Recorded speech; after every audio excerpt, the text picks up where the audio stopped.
I did get a teacup for a coffee cup for everybody, and I wanted to read the teacup story.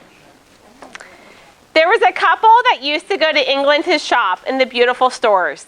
They both liked antiques and pottery, especially teacups. This was their 25th wedding anniversary. One day in a beautiful shop, they saw an exquisite teacup. They asked the clerk, "May we see that? We've never seen one quite so lovely."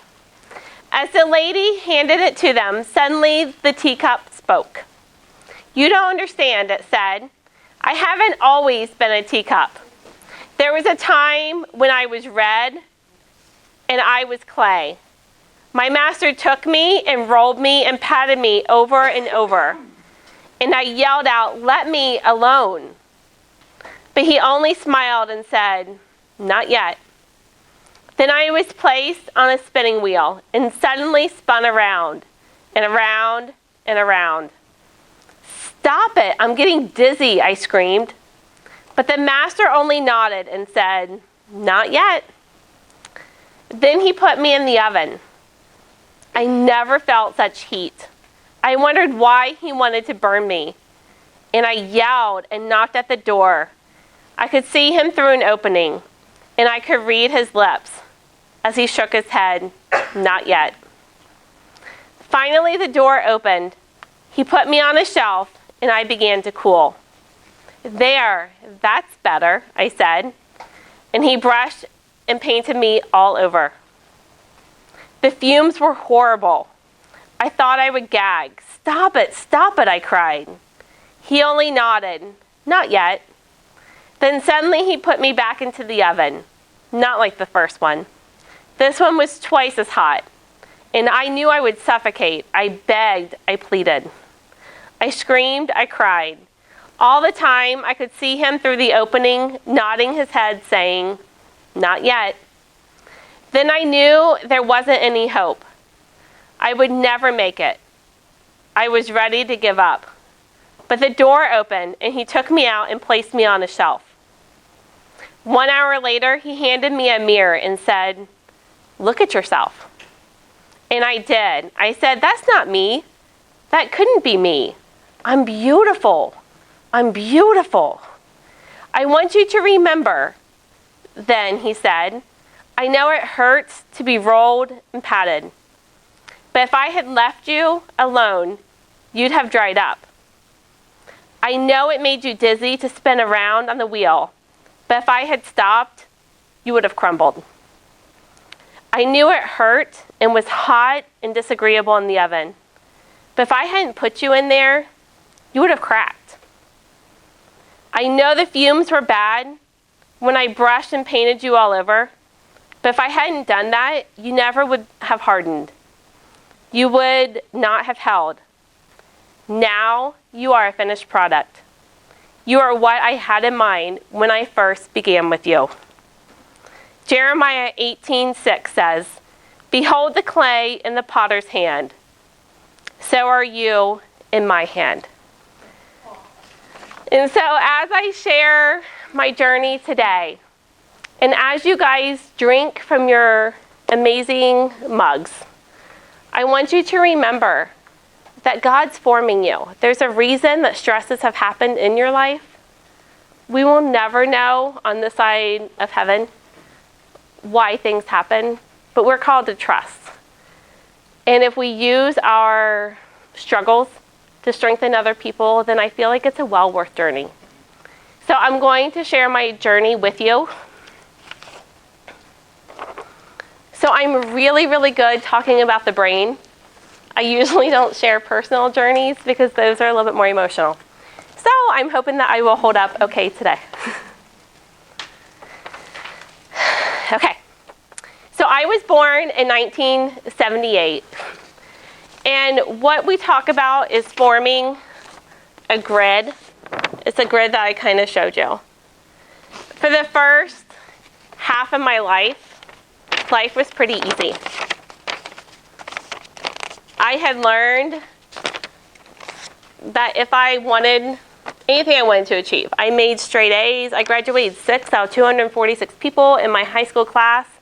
Anything that I put my mind to, I was able to achieve if I worked hard enough. I was the daughter of 2 teachers who really valued education, my mom who valued perfectionism. And I also was very, very good at modulating the energy level in my house. So if somebody got mad, I always took it upon myself to fix the problem. I was a mediator talking between my dad and my mom.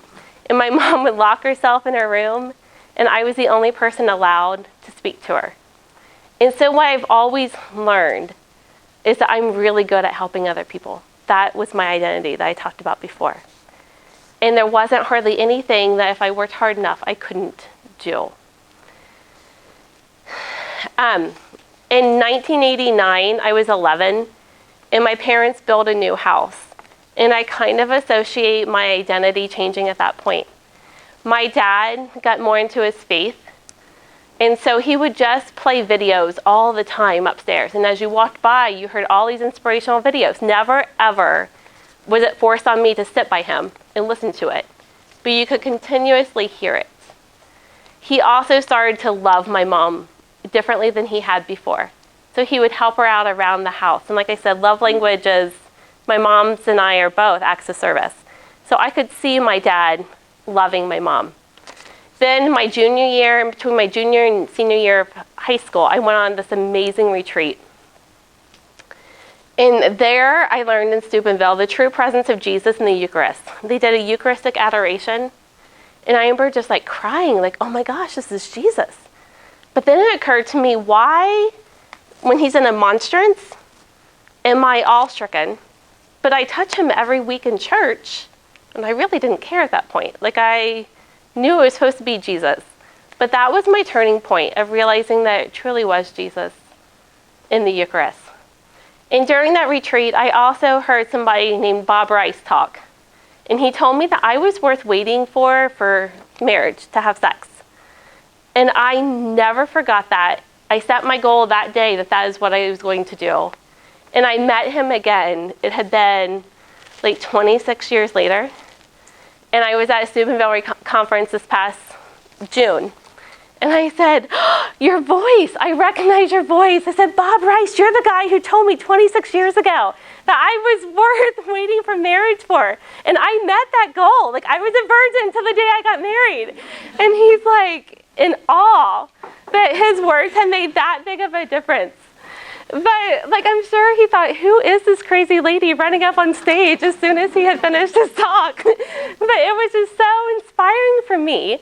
And so I want you guys to know that sometimes you plant seeds and you don't know until years later how much your words affect another person's.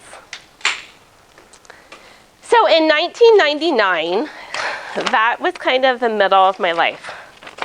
So I talked about this part of my life was nothing big ever happened. But in 99, both my grandparents were dying at the same time. My mom would travel 3 hours away every single weekend to be with them. Then my grandma passed.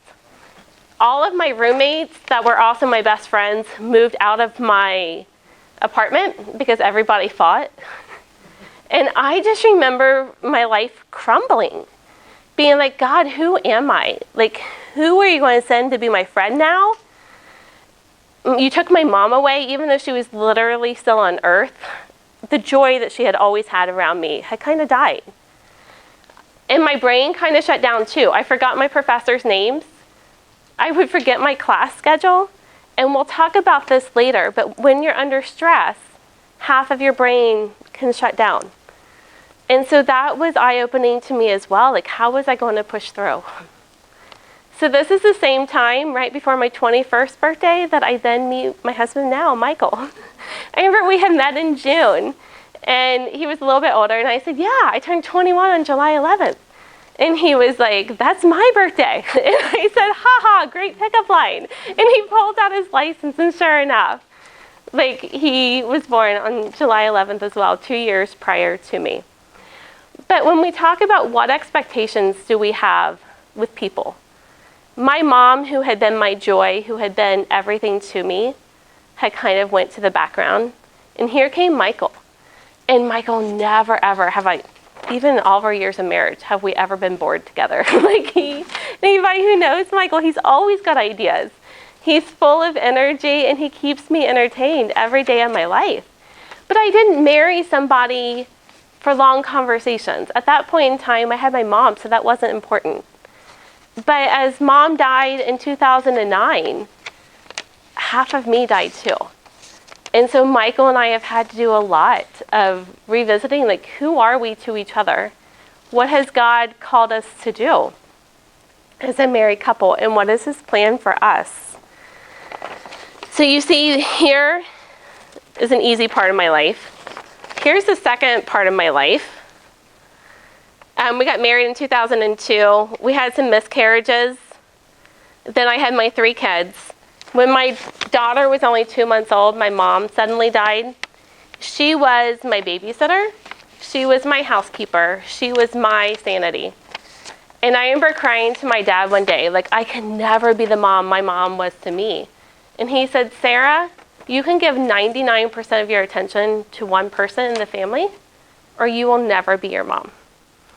And if you know my dad, he's a man of very few words, but when he speaks, man, is he wise. And I said, oh, then I guess I have to reevaluate my definition of what a good mom is. And I'm still reevaluating that all the time because I want to be that person for each of my kids, for my husband, to be able to uplift them at all times. But sometimes the strength comes in teaching them how to fly on their own. And that's this part that we're kind of moving into. So if you look here, mom dies in 2009. 2017, my world absolutely crumbles. So I don't know if you've ever been around somebody who had a concussion, if you've ever been around somebody who has pandas and inflammation of the brain caused by strep throat, but my son had a concussion. He also ended up with pandas and inflammation of the brain caused from a strep throat incident.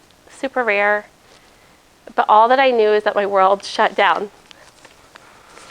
So he was in the 7th grade, and if you know about hormones during that time of finding your identity, it's a tough time.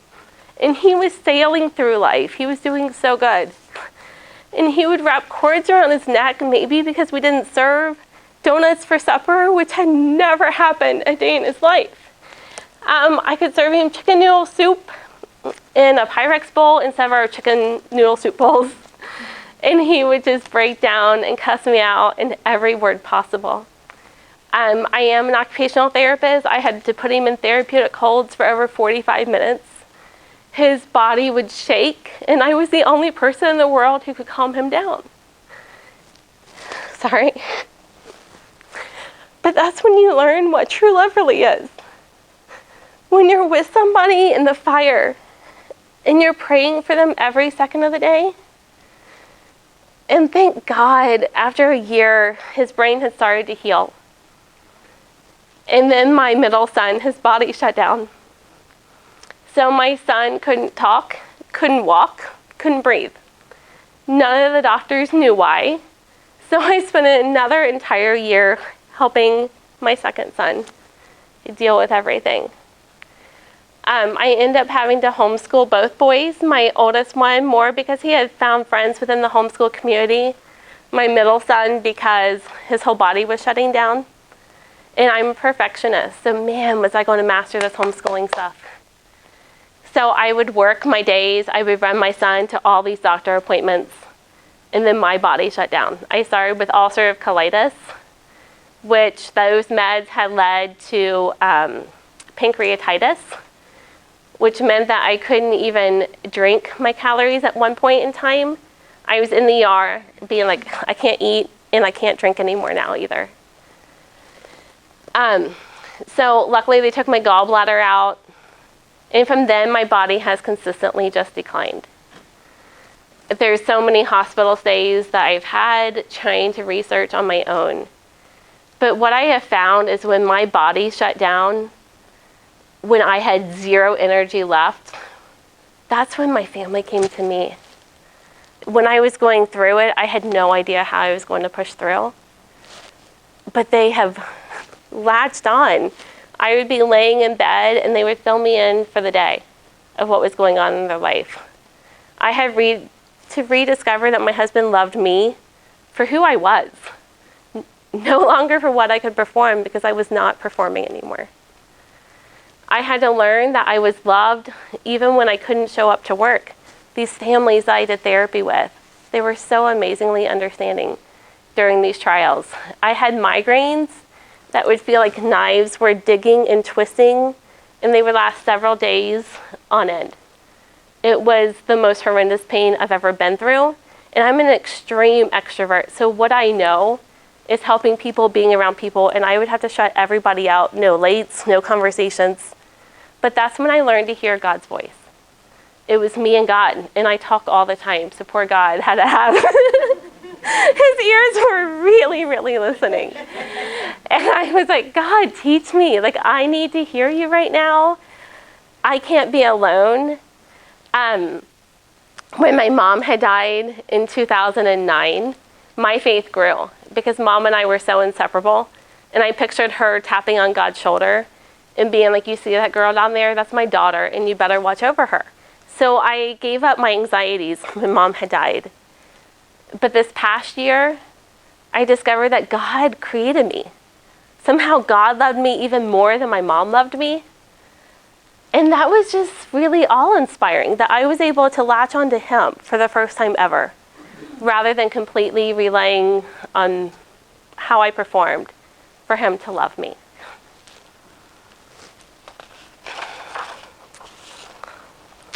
And so that's kind of my goal for you guys, is to learn to be loved because God created you. We all put on these perfect faces of who we want people to see us, but I'm telling you, when you're open and broken and people can see who you really are, that's when you will form your strongest connections ever. So I want you guys just to take a deep breath. Feel your breath.